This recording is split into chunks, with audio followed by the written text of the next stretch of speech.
طالب العلم خذ من نظمي الدرر واسمع لنصحي وانقل عني الخبر ما دمت تطلب هذا العلم مجتهدا فاخشع ولا تك كالغاوين مفتخرا.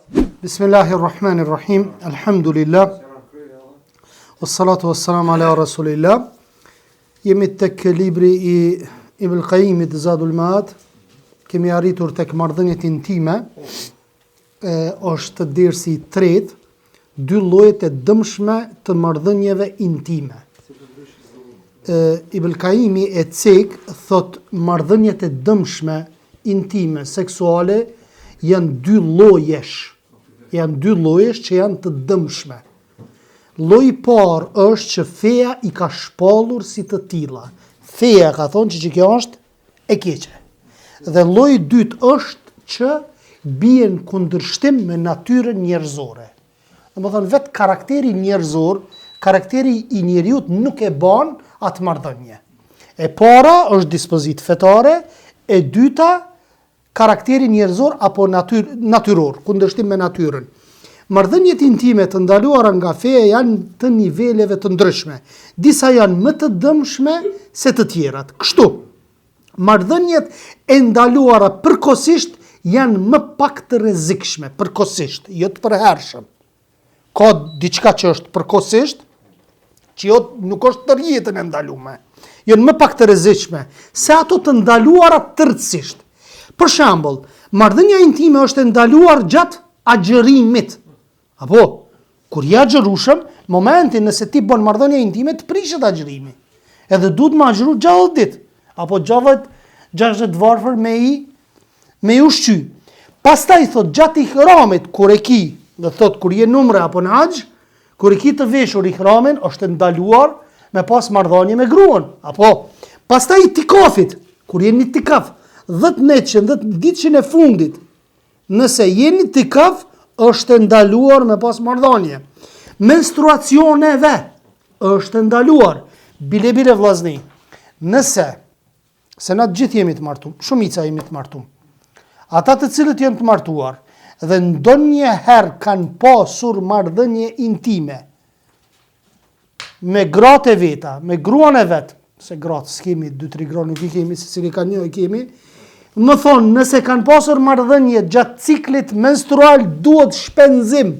Duhet me dhonë sadaka 1 dinar apo gjysmë dinari. 1 dinar jipet në fillim të menstruacionit. Se e din njeriu pak a shumë që ka menstruacioni, kanë ardhur.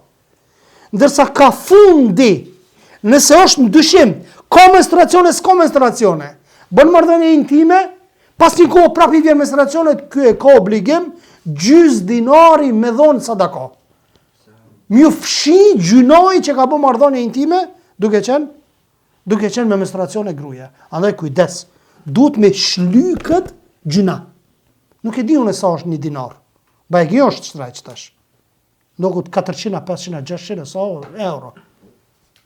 Më thonë, në fillim është 1 dinar.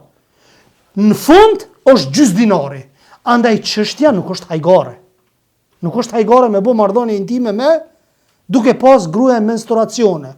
Kush kanë bë marrëdhënie intime me menstruacione? Të krishterët. Ndërsa jehudët çka kanë bë? I kanë largu krejt. Gjën e vërritshme jeti për mua. Largoju prej dhomës time. E kanë largu me një dhomë tjetër, sa më larg gruas. Krishterët nuk e kanë largu, përkundrazi kanë bë marrëdhënie. Ahli sunneti wal jamaa apo muslimanët, se tash kemi të bëjmë mes feve, muslimanët janë mes jahudive dhe të krishterëve, që ka thënë Muhamedi alayhis salatu wassalam, kënaqu me pjesë të tjera të trupit të gruas tënde, por jo me bë marrëdhënie intime. Domethënë, nga kërthiza deri poshtë para, domethënë edhe organi intim ku është të mbulohet, pjesë të tjera të trupit lejohet mu kënaq burri me gruan e vet. Në forma që secili mashkull I din.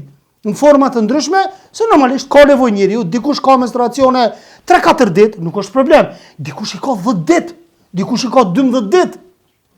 Edhe është e vështirë. Bilen, jo në herë, po për burrin e martuar është më e vështirë se sa për beqarin. Sepse burri i martuar e ka këtë çështje rutinë, ndërsa beqari e ka fokusuar në kokën e vet. Unë s'kam gru për momentin, jam duke bo sabër dhe kry puna. Ndërsa personi kur është i martuar e ka më të vështirë sabrin, apo? Pastaj thot, nuk ka ndëshkim penal të përcaktuar për shkeljen e këtij lloji të kufizuar. Domethënë po flasim për disa shkelje, ndërsa lloji i dytë i cili është i ndaluar tërësisht i ka dy kategori, i ndaluar përjetësisht, siç është veprimtaria seksuale, me atë që nuk lejohet asnjëherë të martohesh. Normalisht kur s'lejohet të martohesh, lejohet as me bë marrëdhënie. Nëse kryet përbën krimin më të ulët marrëdhënie seksuale. Kësaj kategorie i është dhënë dëshkim kapital, sipas disa dietarëve, ndërta edhe Ahmed ibn Hanbeli, ekziston një hadith autentik që e mbështet këtë rregull. Kategoria e dytë është ndaluar tërësisht, por jo përjetësisht, siç janë marrëdhëniet seksuale jashtëmartësore me një person të cilën është e ligjshme të martohesh. Domethënë, këto e ka jo përjetësisht. Sepse nëse martohet, mund me bo marrëdhënie. Tek ne, për shembull, është përhap tash kohëve të fundit bashkëjetesa. Pëthejnë bashkëjetesë, po bashkëjetoj. Bashkëjeton 2 muaj, 3 muaj, 5 muaj, 1 vjet, 2 vjet, 3 vjet, edhe si bëhet vullndat. Bashkëjetes. Zinahane. Zina. A shiqar është zina kjo. S'ka bashkëjetes, ose ki mu martu, me një qa, ose s'ki mu martu. Edhe i din kret, burri, baba, nona, kret, heq shumë letë e bëjnë këtë çështje. Ko pa jetan, në Prishtinë shto me një djalë. Qysh me një djalë? A s'ki pak xhelozi për çikën tonë të ja? Qysh? Shko një vjet, 2, shkryj, më falë një shprehje me dikonin, shfrytëzoja e mirë, pas të vallaj s'po më pëlqen mu. Apo si sot që thonë, disa qëfar, ka dalë njerë leta se kanë me që një jetë gjatë, edhe është problematike kjo çështje derisa të mirën vesh. Të njifën njëri me tjetrin, duhet mu njofte, sa duhet mu njofte? Duhet mu përshtat. Ju që shpëthoni 1 herë, 2 herë me dalë, prezencë të babës, të nonës, të vllajt, ku e diune, dhe në është çështje që s'u kuptohen ata. Jo, kuptohemi. Zoni, ftyra, biseda, kushtet, istiharja më fund. Edhe krypuna. Krypuna. Mjafton. Në fund istiharja ja qet, vulen, me lena Allah subhanahu wa taala. Në fund istiharja ja qet vulen. Fal 2 rekate, bën dua tek Allah subhanahu wa taala. Po konsultohesh o vllaje me Allahun tënd. Oj fisnike, oj ti motër muslimane, fal namaz istihare, po fali namaz istihare dhe une, edhe ajo që ka na vjen në zemër, nëse është e hajrit për ne, Allah zë gjena mundësën mu bashku. Nëse nuk është e hajrit, sa më lartë nuk bëhet kjo çështje. Kjo një qa. Nuk afron zemrat. E jo të valla del. Fol një në telefon, s'ka problem. Ani, po fol, qika. Po fol. Veç masnej, kur po ta bjerë në fal një shprehje, kur po ta bjerë një fëmijë të paftum në barkun e qikës vetë, gjymë masnej ma shpejt mu martu, ha? Katal. Edhe dine vllazni, është një rregull që thot, çdo sen që ndërtohet mbi të kotën, temelet i ka të kota me haram. Edhe fundin e ka haram.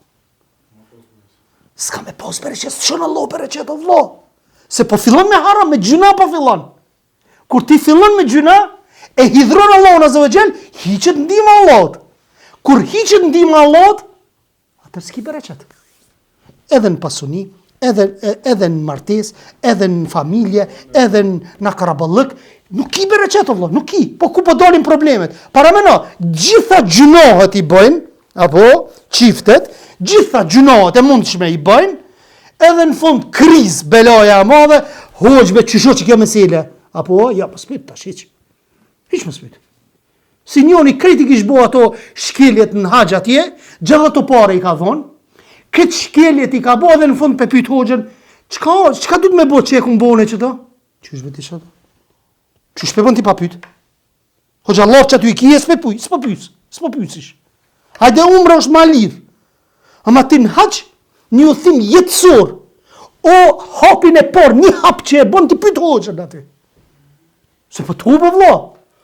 Me zipi mledhisht i ato pare, 6-7.000 euro. Udhim jetësor, edhe bën kryet veti. Qënë plaku, shkon i vesh, pijamat e vesh nër ihrama. Pijamat e vesh. E ka po taksi kalzege hoxha, e ka po taksisti, arabi, e ka po dhe pithot hoxhës, o hoxh, pithot, o shekh, pithot, këshore ky jote, ky plaki, thot i ka klinat i ka, se ne i dhem klina, pijamat i ka.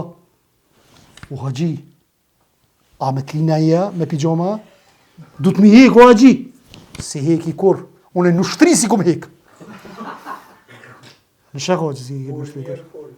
Muri njerë full. Ti po shkan atje, Allah, në një ibadet, subhanallah. Gjatë të parë, gjatë të sene, po do me up. Që kjo fatkecia, apo të muslimat. I bojnë këtë zezat, edhe në fund, hoqë që shë, ja, më spit ma. Që me të dhonë të është përgjigje? Shka me të me dhonë të përgjigje? Regullo që më dhute. Pastaj thot, në këtë rast shkelen dy të drejta. Një është e drejta Allahut, haramin që jetu e bo, e dyta është drejta bashkëshortit, ku shkelja kryet nga gruaja. Nëse gruaja është e përdhunuar, atër janë shkelu 3 drejta. E Allahut, bashkëshortit edhe vetë gruas. Nëse kjo grua ka të afërm e farefist, ata do t'i qënderoj. Nëse qika jote e jemja. Për para na kemi pas moral vllazni. A e din për shembull me një fist caktum nëse një qik ka qene përdalme, këtë fisi është përfull. Kanë thonë, filon qika është e filon pris, e filon farefisit. Që kanë bo farefisi e kanë bojkotu kretë, e kanë leqit. Qështu jënë konë të na fisit për para? Kretë jënë konë. Fisi filon, fisi fistek. Njoni ka bo gjuna mrena, kretë jënë mledh burat, me uda, noda, edhe kanë thonë që kjo po donë mena, që kjo qik e filonit, a penalish, babës vetë i kanë thonë, a na ty si familje kemi me të leqit. I kanë leqit, i kanë qitë për fshatit. A dishe të më thonë leqitja. Me të leqit kretë fshatit ty.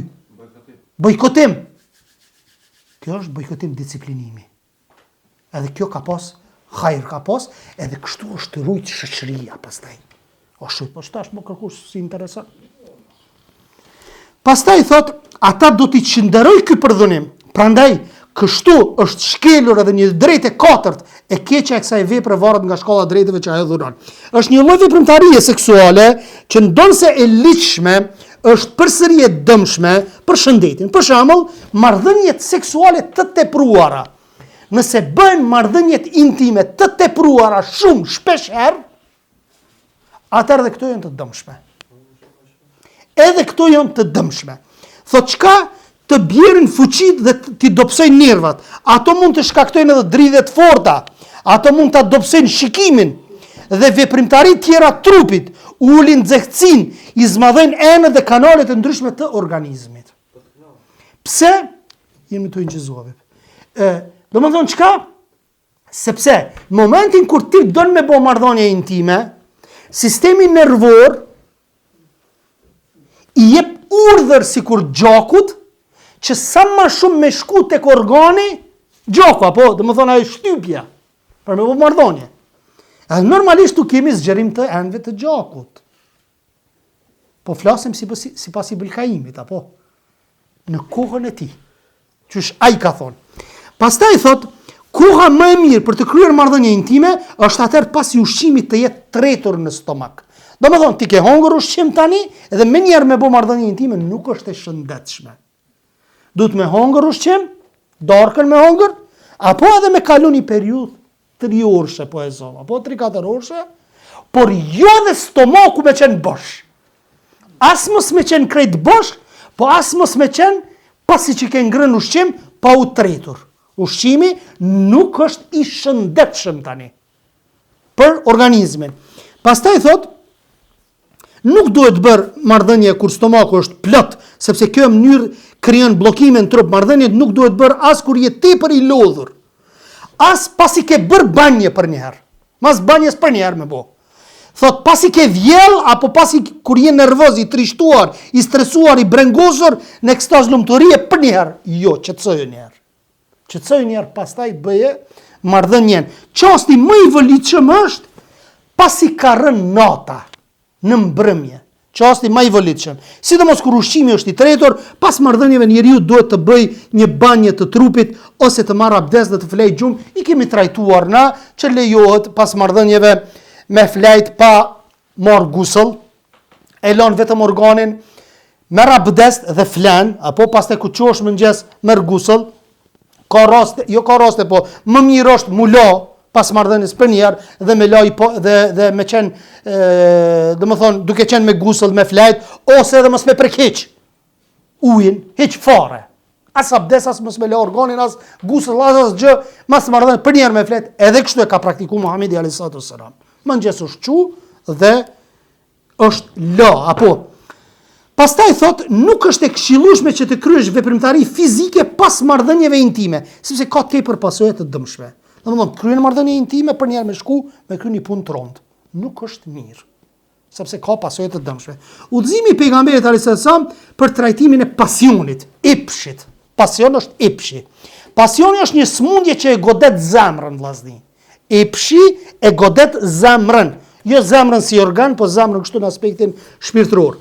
Allah i madhruar e ka përmendur këtë gjendje në dy kontekste, në ofshin për gratë dhe në atë për djelmosha të padisur. Për shembull, për rastin e parë Allah përmend ngjarjen e gruas së Al-Azizit, sundimtarit e Egjiptit, me cilin profet, me profetin Jusuf. Apo? Jusufi alayhis salam ishte shumë i bukur. Dhe gruaja e Jusufit, gruaja e mbretit, realisht, apo u dashurua në Jusufin. Po, u dashurua. Sa që e sulmoj, subhanallah, e sulmoj në kontekstin që kur i tha nëse ti nuk vjen me mu marrëdhënie, thonë ka me piskat. Edhe ku mi thonë njerëzve, më ka sulmu Jusufi alayhis salam. Çfarë sprove madhe, subhanallah. Moshën 17 vjeçare, në atë kulmin e epshit. Edhe kush me të ofru marrëdhënie një grua mbretit. A di çfarë do të thonë sot? A di çfarë do të thonë kjo? Një grua që ka pozitë madhe në shtet. Edhe po dashurohet në ty, edhe po të thot, nëse ti nuk bën me mu, nuk flan me mu, thot unë kam e piskat, edhe normalisht mu më besojnë. Apo? Shtyver. Se ka fuqi ekzekutive, e ka burrin e vetë, e ka mbret, ka në udhëhetsi. Edhe qa bu? E goditi. Edhe qka? E goditi. Dhe më thonë, ja shkyti këmishën, apo? Atë pjesën që e kishtë të veshur.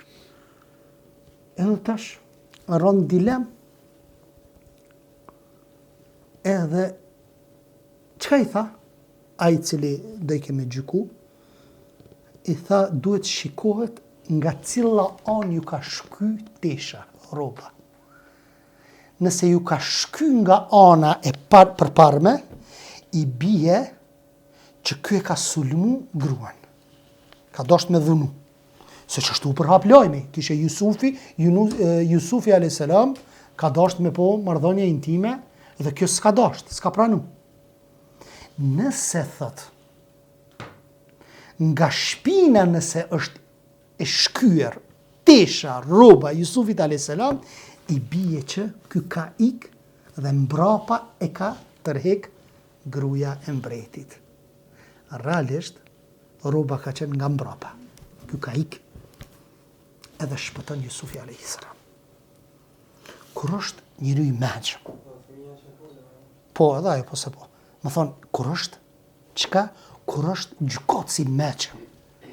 Ka pas edhe të na në shqiptari, ka pas burrat mençëm totave.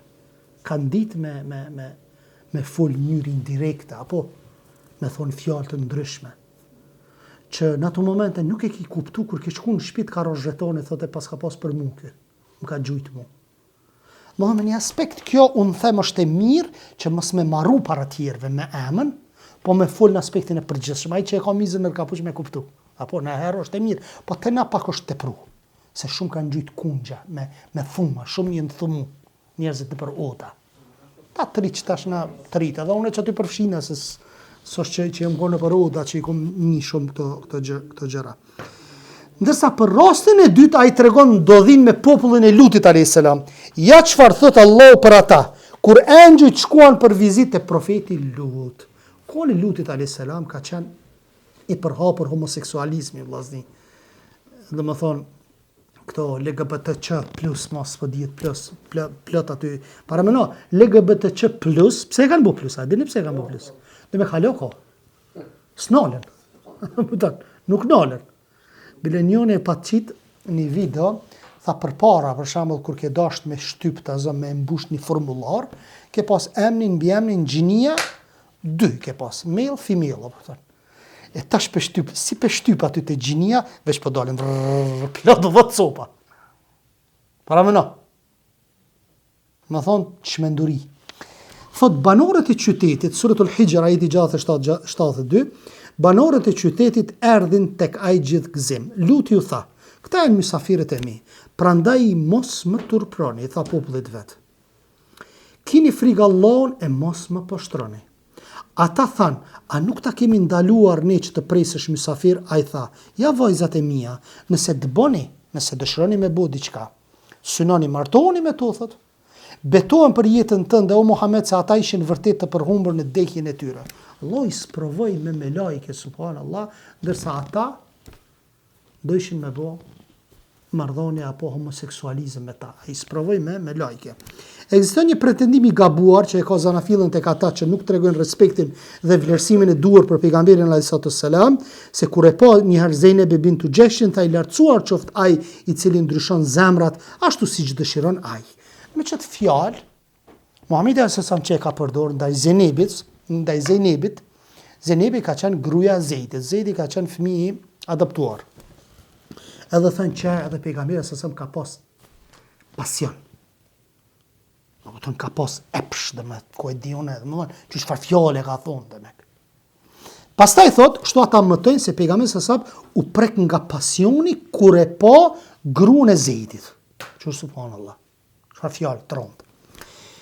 Dhe thot, nga kjo smundje e zemrës, pasi që e pëlqeu shumë atë, megjithatë sipas tyre pejgamberi sasab e urdhëroi Zeidin që të vazhdonte ta mbante atë Zeynepën duke mos e divorcuar. Mos e divorco, tha. A i deshti me divorcu, kjo tha jo, mos e divorco. Pastaj thot, derisa Allah i madhrishëm e shpalli ajetin, ti Muhammed i the ati, duke mos e divorcuar, ti i the ati dhe ti vet i keni bërë mirësi, do më thonë Zeidit. Mbaje gruan tënde dhe friksoj Allahut. Në të vërtet, ti po fshihne vetvete ata që Allah do ta nxjerrë në shesh dhe ti po u friksohesh njerëzve kur më e drejt është i friksohesh Allahut. Për thot Muhamedi alayhi salam, Allahu azza wa jall. Suratul Ahzab, ajeti 37. Po për çka është kjo ajet? Ata që flasin këto të pavërteta thonë gjithashtu se ajeti më sipër i referohet pasionit, thot, epshit. Thot, si rjedhoj, disa prej tyre kanë hartuar libra për pasionin edhe e kanë qitë qëtë hadith, qëtë fjallë pejgamberit alayhi salam, kur e ka thonë për mi atribu pasionin Muhamedit alayhi salam si smundje të zemrës. Apo, kjo është e rrezikshme. Pastaj kjo në fakt është një pjellë e ignorancës së tyre ndaj Kur'anit edhe pejgamberit alayhi salam, si edhe një keq kuptim që tjetërson domethëniet e vërteta të Allahut, fjalëve të Allahut. Tilla motive akuzojnë pejgamberin për gjëra që ai ishte i pafajshëm. Bukur. Zeid ibn Harithe, atë sa thirrej Zeidi djali Muhamedit. Apo, o duhet me pas kujdes nëse ki një çik për shembull, pastaj nuk lejohet më kon bashkë ata me nejt. Më thon vallahi hajt se vllo, se ka vllo. U martua që ky Zeidi i birsuari me Zeynep bintu Xheshin. Zeynepja nuk tregoi modeste para burrit të saj, para Zeidit. Nuk tregoi modeste. Prandaj Zeidi e pyeti pejgamberin sa mund ta divorconte bashkëshortën. S'u be bën. I dërguari i Allahut i tha sallallahu alaihi wasallam, baje gruan dhe friksoj Allahut, mos u ndaj. Bukur. Pejgamberi alayhi salam mendoi që thjesht vetëm me mendu. Nëse thot, mendoj në kokën e tij, nëse e ndon Zeidi gruan e vet të martoj vet me Zejnebën. Edhe njëherë. Zejnebi kush ishte gruaja e Zeidit. Dhe Zeidi u ankua te pejgamberi alayhis salam, çfarë? Që s'po më dëgjon mu Zejnebia. Çka i tha Muhamedi alayhis salam? I tha vazhdo, ki frikë Allahun, mos u ndaj. Mirë po nanën tjetër tha, në kokën e tij Muhamedi alayhis salam, nëse tha është këmbgulës me njësoj, unë tash po them, nëse është këmbgul Zeidi, që ka me ndo, thot unë ka me marr. Me vetën e vet. Bukur. Thot çfarë? Mirë po thot, e mbojti të fshirë në zemër këtë mendim, pasi i druje se çfarë mund të thoshin njerëzit tash. Ton qysh. Mirë po këtu është një urtësi edhe një dispozit që Allah ka dasht mja bot qartë Muhamedit alayhis salam që në fe nuk ka ndalesë nëse e ndan një i birësuar gruan e vet. Po se ki guxon ti ata. S'më shme bu haram ti. Haram e ki kur është në bashkëshortësi. Mirë por nëse një djalë ti e ki birësu, e ki qyrë deri në 10 vjet, 15 vjet, 20 vjet, u martu tash me dikonin, ai e ndajti. Tash çka? Ti më shme marr.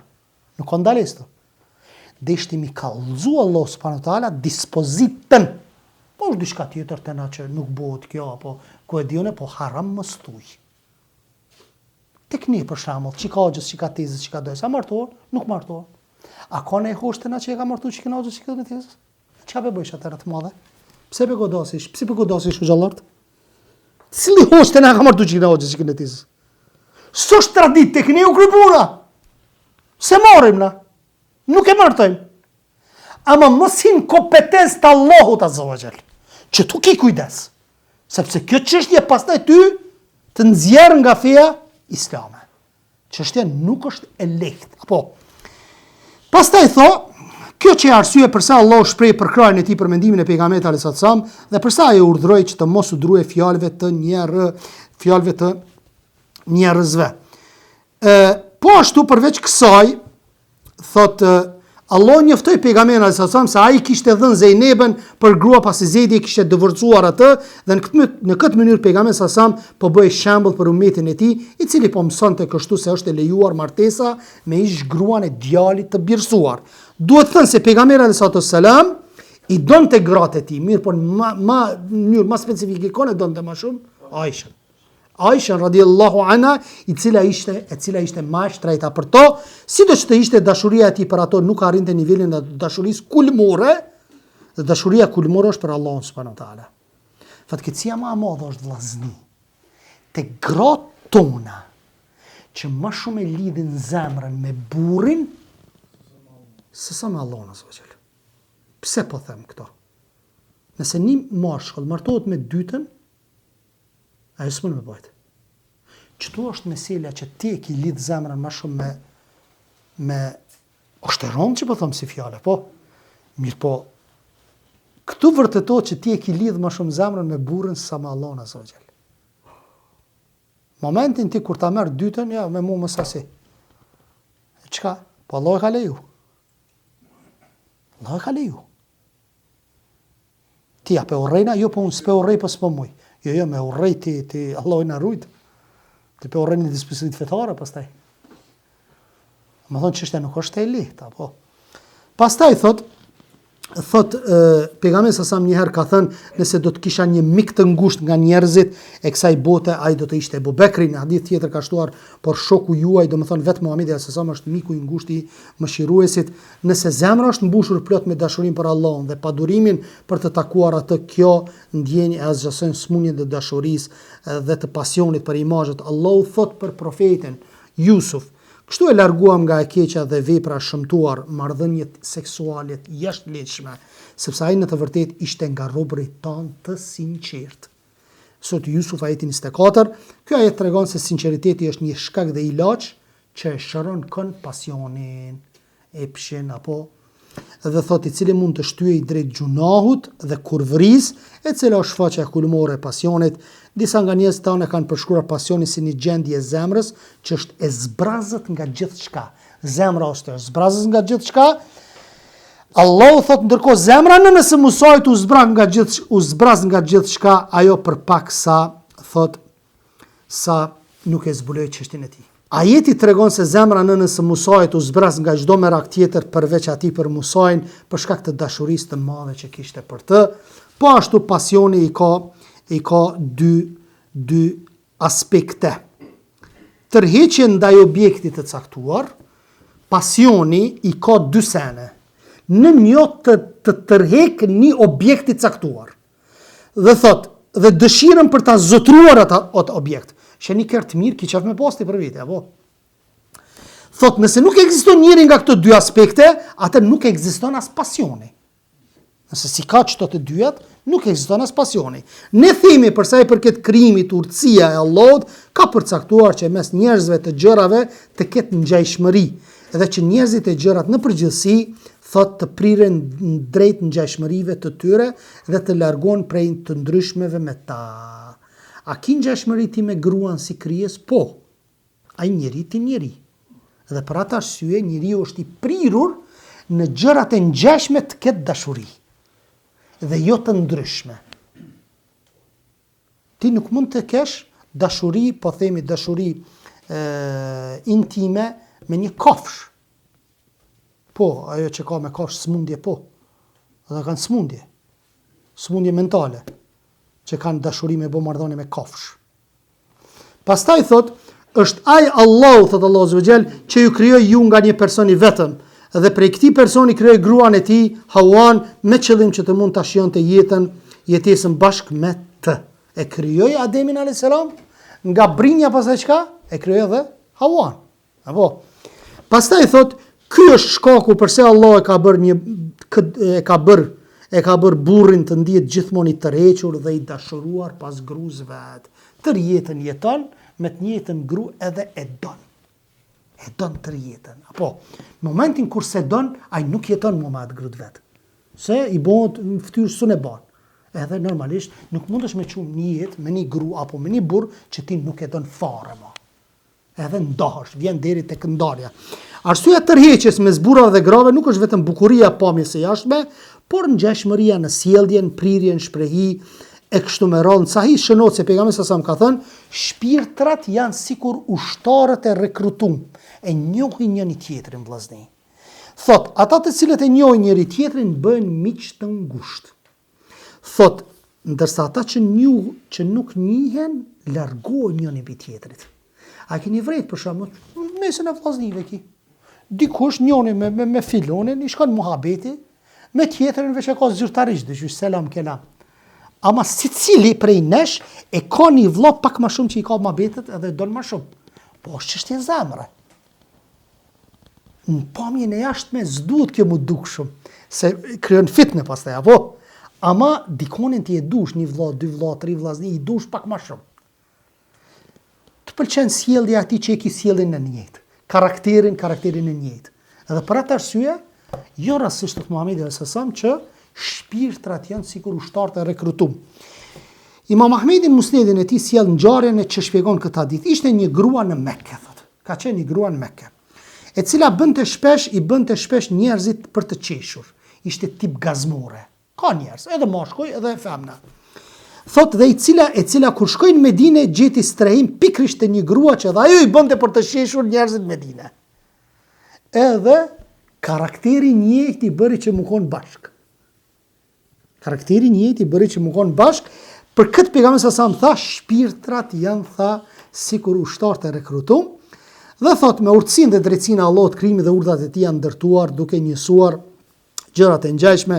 Ky parim vlen për këtë botë, por nditën ringjallës për të cilën Allahu thot, bashkojeni ata që kanë bërë vepra të mira dhe të këqija me shoqërinë e tyre të shejtanëve. Domethënë, njerëzit që kanë bërë vepra të këqija në këtë botë, normalisht që kanë mohon me shejtanët, me shejatinët, kanë mohon në botën tjetër, po ashtu thot Allahu subhanahu dhe ku shpirtrat të bashkohen me partnerët e tyre, të mirët me të mirët, të këqinit me të këqinit, e kështu me radhë, deri në takimin e radhës me, ka disa lloje të dashurisë. Subhanakallahumma wa bihamdik, ashhadu an la ilaha illa ant, astaghfiruka wa atubu ilaik. Allahu ju shpërbleft.